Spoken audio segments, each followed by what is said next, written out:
वैसे तो अनमैरिड ही है, हम्म। लेकिन अब कभी कोई बड़ी दुष्टता करता है और बाद में बोलता है कि ये तो पता ही नहीं मैंने क्या किया है, क्यों किया है, ये वो फालतू का बकवास।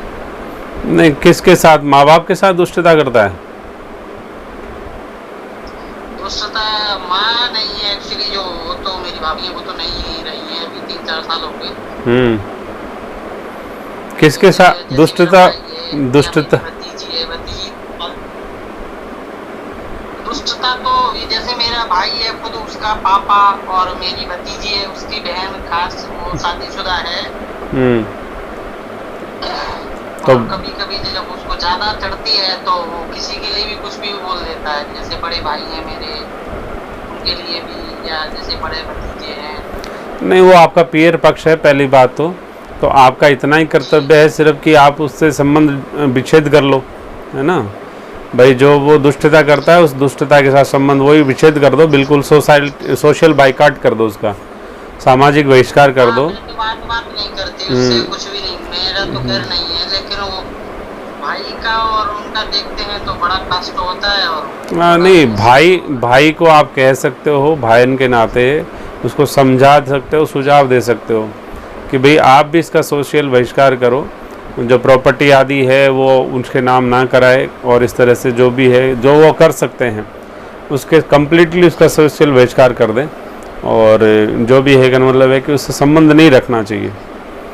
अब वो तो वो जाने, लेकिन आपका कर्तव्य इतना सही है कि आप उससे संबंध ना रखो। और पियर का पक्ष है, हैं, और भतीजा है, भाई का लड़का, उसे क्या लेना देना आपको?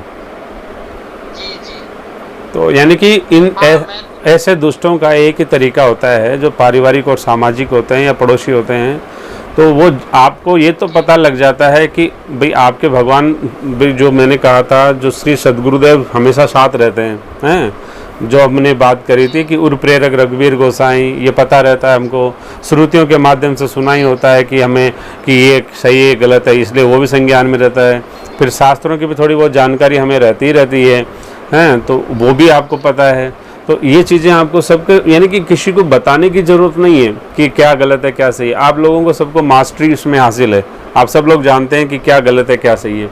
तो जब आपको पता है कि ये लोग गलत हैं, तो गलत के साथ में तुरंत उसी क्षण से आपको उसका सामाजिक बहिष्कार कर देना चाहिए। ये सबसे बड़ा इलाज होता है।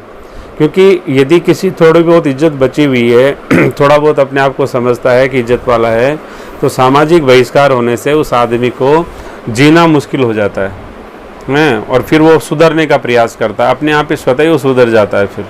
और जैसे जैसे आपको लगता है कि थोड़ा सुधर रहा है, तो फिर कोई बात नहीं है, आप उसके वापस संपर्क बना कर सकते हैं, कोई दिक्कत नहीं है। इसलिए सुधरना क्या है महाराज जी, उसका फंडा ये है कि उसको पैसे मिल जाए तब तो वो ठीक है, हम्म।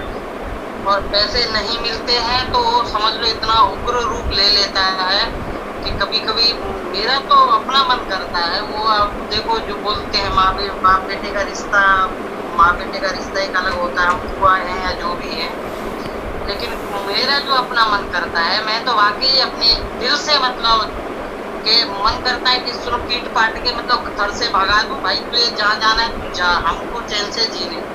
हम्म।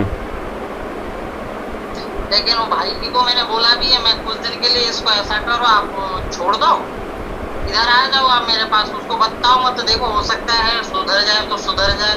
हम्म। और भाई की समस्या ये है कि और कोई है नहीं, वो दोनों बाप बेटा ही है घर में, वो लड़की तो शादीशुदा है, तो फिलहाल वो दोनों बाप बेटा ही रहते हैं घर।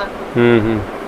भाई की मजबूरी है कि क्या करे, बोलता है मैं घर छोड़ के चला भी जाऊं तो रहना ये जो थोड़ा बहुत मेरे पास। हम्म। ऐसे केसेस जो भी हैं समाज में, उनका परमानेंट इलाज भी हमारे यहाँ पे होता है ना, कानूनी तरह से भी इलाज हो जाता है। लेकिन इसमें मैं आपको एक बात बताता हूँ कि एक सज्जन आए मेरे पास में, 80 साल प्लस की अवस्था थी उनकी, 80 साल प्लस की जी अवस्था थी, 5 उनके 4 बेटे थे, 2 बेटियाँ थी, हैं, बुजुर्ग जी थे, तो बेटियाँ हो गई उनकी, तो शादी और समर्थ थे, वो सारे अपने अपने सेटल्ड थे। तो इसी तरह से कहानी बड़ी लंबी थी, लेकिन एक बार वो जब उन्होंने बताया कि मेरे सब एक बेटा है जिसने एस्ट्रोलॉजी का ऑफिस खोल रखा है, यानी कि वास्तु शास्त्र का ऑफिस खोल रखा है घर के अंदर ही, और मकान बहुत ही प्राइम लोकेशन पे है जयपुर में, और करोड़ों रुपए का मकान है, 2500 गज में बना हुआ है, बंगला है, हैं, तो वो ऐसा है। तो और प्रतिष्ठित नाम है उनका, भारत में बहुत बड़ा नाम था।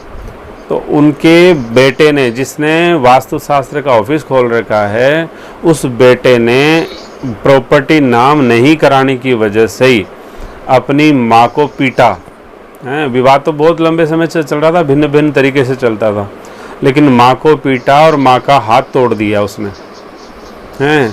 तो माँ का हाथ तोड़ दिया। पिता उसके कम्प्लीटली ब्लाइंड थे। वो किसी प्रॉपर्टी विवाद में 1986 में अंधे हो, तेजाब से आंखें फोड़ दी गई थी। अब उसके बाद में उस माँ का हाथ तोड़ दिया। लेकिन पिता की एक कॉलेज चलती थी, जो एक कॉलेज है जो बड़ी लोकेशन पे, अच्छी लोकेशन है जयपुर में। तो उन्होंने अपनी कॉलेज से कुछ लड़के लेके आए और उस अपने बेटे को अपने ही घर में बहुत अच्छी तरीके से उसका इलाज किया गया। तो कहने का मतलब है कि वो पिता आए बेचारे रोते रोते, उन्होंने कहा कि मैं चाहता हूँ कि साहब इसको करवा दूँ क्या नाम, क्योंकि एक दिन तो इन्हीं के नाम होना है। अब मैं क्या करूँगा, मैं तो मर रहा हूँ, अब ये क्या है, अब डोकरी को भी जीने नहीं देते, हम जीने नहीं देते हैं। तो मैंने उनको यही कहा कि जिस दिन आप नाम कराओगे, दूसरे दिन आपके बिस्तर रोड पे मिलेंगे, तो वो आगे वाली व्यवस्था आप संभालो, और यदि वो चाहिए तो फिर नाम करा दो, नहीं कोई बात नहीं है। तो कहने का मतलब समाज की ऐसी स्थिति है, और जीवन में अपने ही तमोगुण का परिणाम समाज भोग रहा है। तो इसलिए वो कोई बात नहीं है, लेकिन हमें ये देखना चाहिए कि हम उसका पार्ट ना बने हैं। ऐसे इंसिडेंट्स में हम इन्वॉल्व होते हैं, तो हमारी वर्ण व्यवस्था के हिसाब से हमारा जो दायित्व बनता है, कर्तव्य बनता है, उसको कहने का हमारा अधिकार है।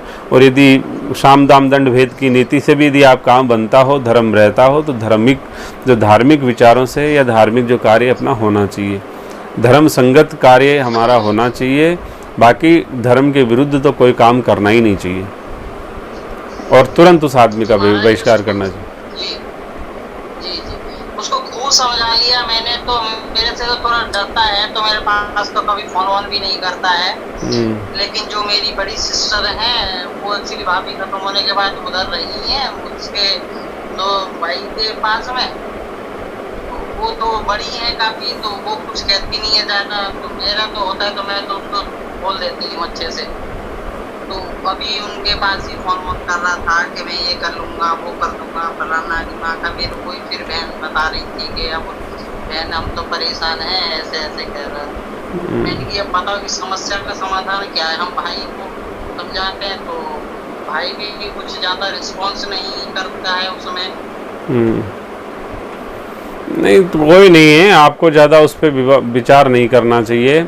अब जो है, कई पिता ऐसे होते हैं जो बिल्कुल एकदम अंधे ही होते हैं, जो चाहे बेटा कैसा भी हो, वो लायक हो नालायक हो, उन्हीं पे छाती देकर रखते हैं। तो ऐसे पिताओं की स्थिति ये होती ही होती है, इसलिए कोई बात नहीं है। लेकिन आपका ये है कि आप संबंध विच्छेद करो, उनसे कोई मतलब नहीं है उन लोगों से। राधे राधे। राधे राधे।